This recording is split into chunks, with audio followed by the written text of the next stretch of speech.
धाराशिव जिल्हा परिषदेसाठी आणि कळंब पंचायत समितीसाठी निवडणूक होत आहे। माननीय अजितदादा पवार यांचं दुर्दैवी निधन झाल्यामुळे प्रचारामधला म्हणजे सगळ्या कार्यकर्त्याचा जो जोश होता तो जोश संपलेला होता, परंतु काही गोष्टी या कराव्याच लागतात।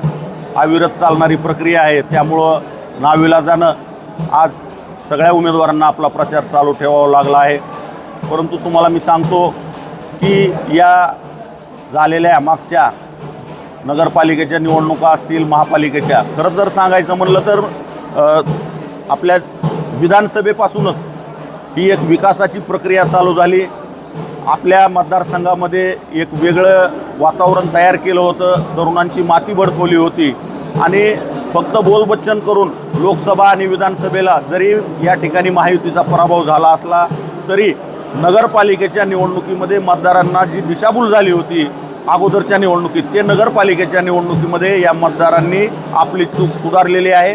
या धाराशिव जिल्ह्यामध्ये 8 पैकी 8 नगरपालिका ह्या शिवसेना भाजपा युतीच्या ताब्यात आल्यात। इथली मशाल, मी तर त्याला टेंबा म्हणेल, ती टेंबा पूर्णपणे या धाराशिव जिल्ह्यातील मतदारांनी नगरपालिकेमध्ये विझवलेला आहे आणि फक्त बोलबच्चन करून लोकांची कामं होत नाहीत, तर लोकांची कामं करण्यासाठी एक विकासाचा दृष्टिकोन असावा लागतो।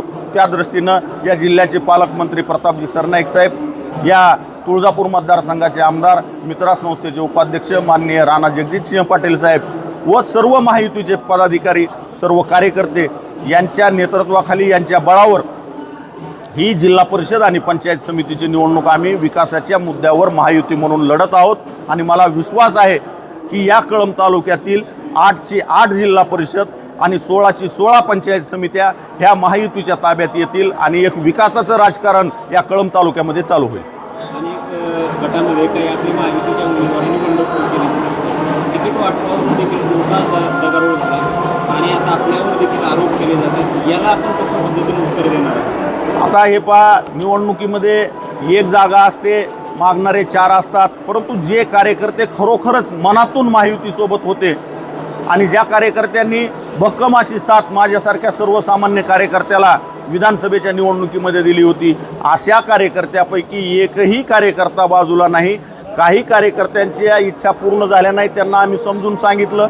आम्ही तिकीट वाटप करत असताना आम्ही शिवसेना आणि भाजपा युतीने सर्वे केला होता, बहुतांश उमेदवार हा कुणाच्या जवळचा आहे, कुणाच्या सांगण्यावर आहे हे न पाहता आम्ही इलेक्टिव्ह मेरिटवर या ठिकाणी जागा घेतल्या। आणि तुम्हाला विशेष सांगायचं म्हणलं तर या कळंब तालुक्यामध्ये विद्यमान एकच जिल्हा परिषद सदस्य शिवसेनेचा होता आणि पंचायत समितीचा एकसुद्धा सदस्य विद्यमान आपल्यासोबत नव्हता, ते उबाटामध्ये राहिलेले होते।